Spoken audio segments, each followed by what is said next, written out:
Akala ni customer, normal lang ang problema ng power window niya.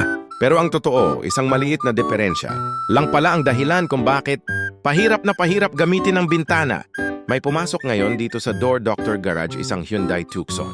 Ang reklamo ni customer, ang power window sa harap kanan ay may kakaibang problema.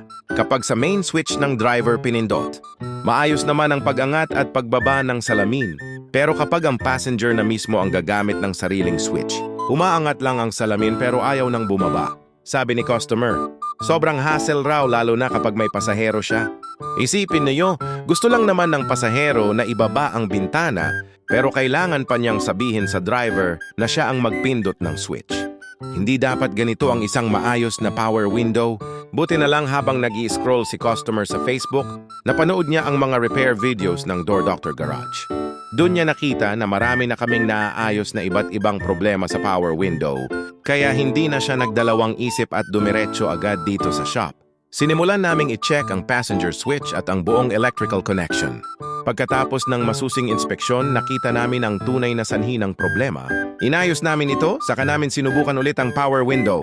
Ayon, isang pindot na lang sa passenger switch, maayos na ulit ang pag-angat at pagbaba ng salamin. Solved ang problema at masaya nang umuwi si customer. Kaya kung may problema rin ang power window, door lock o pintuan ng sasakyan ninyo, huwag ninyong hintaying lumala pa. Dalhin na agad dito sa Door Doctor Garage, matatagpuan sa NLSA Road, Barangay Lagao, General Santos City. At kung nakatulong ang video na ito, huwag kalimutang i-like, i-share, at i-follow ang Door Doctor Garage para mas marami pang motorista ang makaalam na karamihan. Sa ganitong problema ay kaya pang ma-repair at hindi agad kailangang palitan ng bagong piyesa. Maraming salamat po, kita-kits sa susunod na repair.